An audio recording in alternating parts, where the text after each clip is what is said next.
Halo, Assalamualaikum warahmatullahi wabarakatuh dan salam sejahtera. Ketemu lagi dalam Info Bali bersama Andy Hakim. Terima kasih kerana menonton channel ini. Guys, masih belum ada lagi info-info terbaru tentang siasatan kes kematian pelakon Sushant Singh Rajput. Dan seperti biasa kami akan share beberapa info kepada anda. Info mutakhir daripada Bollywood mengatakan Karan Johar kalah bersaing dengan produser Murad Ketani dalam membeli hak pembuatan semula filem Tamil Master yang membuat catatan box office pasca wujudnya pandemi COVID-19. Walau menghadapi protokol kesihatan oleh pemerintahan India yang hanya membenarkan 50% penonton dalam sesuatu teater, namun filem Master tetap mendapat sambutan oleh para fans filem-filem Tamil. Murad Ketani berani mengeluarkan modal yang besar untuk membeli keizinan membuat remake filem itu dalam bahasa Hindi.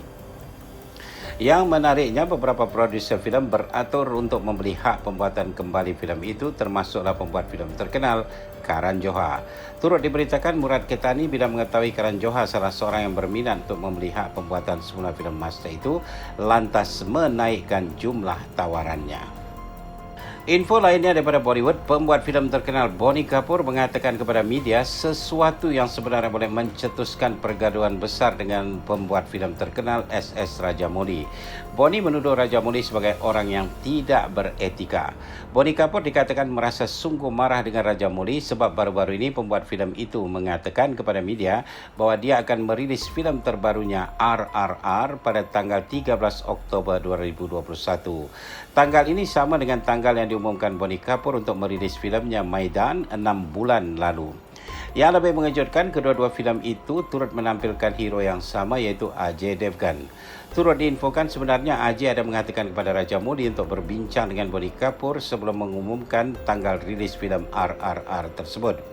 Ini kerana Ajay mengetahui bahawa filem lakonannya yang dibuat Bonnie Kapoor, iaitu Maidan, yang berkisah tentang pemain football legend Syed Abdul Rahim, akan ditayangkan Bonnie pada tanggal tersebut. Sebab itu dia memohon kepada Rajamouli untuk berbincang dengan Bonnie. Namun ternyata Rajamouli tidak berbincang dengan Bonnie Kapoor dan langsung mengumumkan tanggal rilis filem RRR itu. Itu yang menyebabkan Bonnie Kapoor marah besar dan menuduh Rajamouli tidak beretika.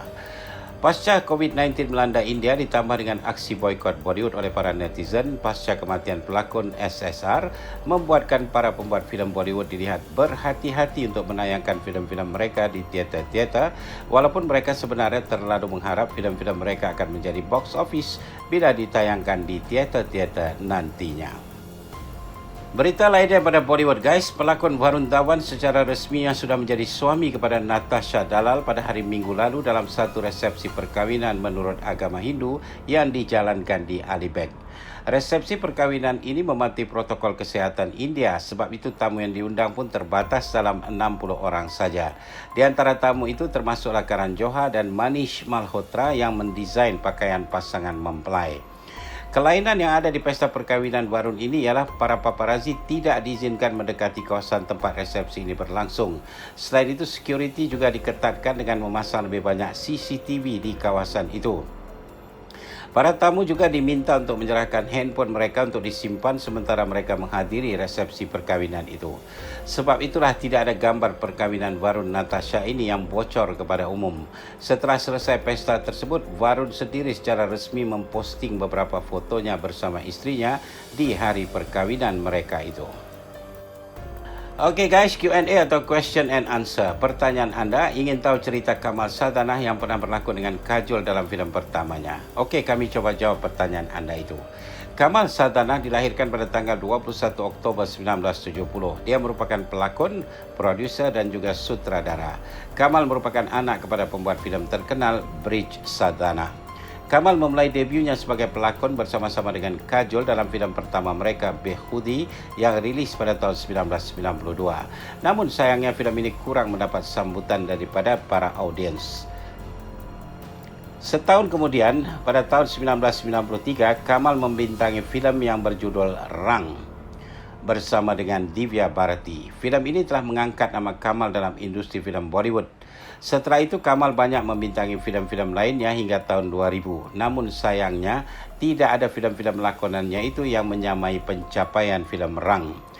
Kamal menghilang selama beberapa tahun dari industri filem dan akhirnya dia muncul kembali, tapi kali ini hanya membintangi siri TV Kasam Se pada tahun 2006. Sebenarnya pada tahun 2005 dia muncul kembali menjadi produser dan sutradara untuk filem berbajet kecil yang berjudul Karkash, dan filem ini juga gagal. Pada tahun 2007 dia menjadi produser sekaligus berlakon dalam filem Victoria Number 203 yang sebenarnya merupakan pembuatan kembali filem yang pernah dibuat ayahnya pada tahun 1972 lalu dengan judul yang sama. Sayangnya filem ini juga gagal di pasaran, tidak seperti filem yang dibuat ayahnya dulu yang menjadi box office. Kali terakhir Kamal membuat filem ialah pada tahun 2014 dan filmnya berjudul Raw, Tigers of the Sundarbans yang rilis pada tanggal 31 Oktober 2014. Sebenarnya Kamal Saldana melalui kehidupan yang pahit. Di hari ulang tahunnya yang ke-20 sebelum Kamal Saldana menjadi pelakon filem, ada satu tragedi ngeri yang menimpa keluarganya. Dia yang berada di tingkat atas rumah mereka mendengar ayah dan ibunya bertengkar hebat-hebatan. Bila dia turun dan masih berada di tangga, dia mendengar bunyi tembakan pistol. Ayahnya menembak ibunya dan adik perempuannya. Melihat dia di tangga, ayahnya turut menembaknya namun tidak kena. Kamal yang terkejut dengan kejadian itu jatuh pingsan. Dia hanya sedar setelah berada di hospital dan dikabarkan ayahnya menembak kepalanya sendiri.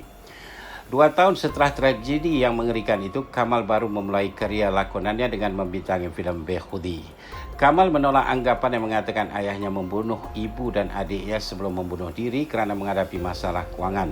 Menurut Kamal, kedudukan finansial keluarganya kukuh, wang tidak menjadi masalah. Kamal juga tidak faham kenapa ayahnya mengambil langkah drastik itu. Setahunya ayahnya seorang yang tegar dan banyak mengajarkannya falsafah kehidupan. Salah satu nasihat ayahnya yang masih diingatinya bila ayahnya mengatakan, kalau kita memaafkan seseorang, kita bukan mengubah masa lalu, tapi sebenarnya kita mengubah masa depan. Kamal sebenarnya berada dalam keluarga Islam dan Hindu. Ayahnya beragama Hindu, sementara ibunya Sayyidah Khan beragama Islam dan merupakan seorang pelakon juga dahulunya. Oleh kerana ayahnya pembuat filem terkenal, dari tahun 70-an lagi Kamal berkawan dengan beberapa stakid lainnya seperti Saif Ali Khan sebelum dia menjadi terkenal. Kamal mengawini seorang makeup artis iaitu Lisa John dan mereka mendapat sepasang anak yang diberi nama Anggat dan anak perempuan yang diberi nama serupa dengan nama adik Kamal yang mati ditembak ayahnya iaitu Namrata. Kamal menjauhkan diri dari dunia glamour dan media. Dia sendiri pernah mengatakan kepada media beberapa tahun lalu, dia kini rasa bahagia jauh dari dunia filem. Okey, semoga penjelasan kami tadi telah menjawab pertanyaan anda. Terima kasih kerana bertanya. Guys, program TV The Kapil Sharma Show akan berhenti ditayangkan di kaca TV mulai pertengahan bulan Februari 2021 ini. Program ini pertama kali diwujudkan pada tahun 2018. Program komedi ini juga dijadikan platform promosi untuk filem-filem baru Bollywood yang akan segera rilis. Menurut info yang beredar, program ini direhatkan sementara waktu sebab kurangnya promosi filem-filem baru Bollywood dan juga kerana protokol kesihatan yang menyebabkan program ini tidak dapat menghadirkan penonton di studio. Pembuat program TV ini mengatakan mungkin program ini akan kembali ke udara kalau masalah pandemi COVID-19 telah berlalu nantinya. Pembuat program ini juga menafikan akan rumours yang mengatakan sebab kenapa program ini dihentikan kerana adanya tindakan boikot oleh para audiens. Seperti yang pernah kami share dengan anda sebelum ini, program The Kapil Sharma Show merupakan program yang dimiliki oleh Salman Khan dan melalui program ini, mereka beberapa kali menyakitkan hati para supporter Sushan bila mereka menjadikan kes siasatan kematian SSR yang sedang berjalan sebagai bahan komedi mereka. Okey, viewers tersayang, itu saja untuk kali ini. InsyaAllah ketemu lagi dalam video selanjutnya. Mohon subscribe bagi yang belum dan jangan lupa share video kami dengan teman-teman anda ya. Pertanyaan, pendapat atau komen anda silakan tulis di ruangan komen di bawah atau anda boleh juga mengirimkan pertanyaan anda ke messenger Facebook kami atau DM di Instagram kami. Guys, kami mengalu-alukan pertanyaan dari anda. Anda boleh bertanya apa saja tentang Bollywood yang sekarang atau Bollywood yang dulu-dulu. Dipersilakan. Kami akan coba jawab pertanyaan anda itu.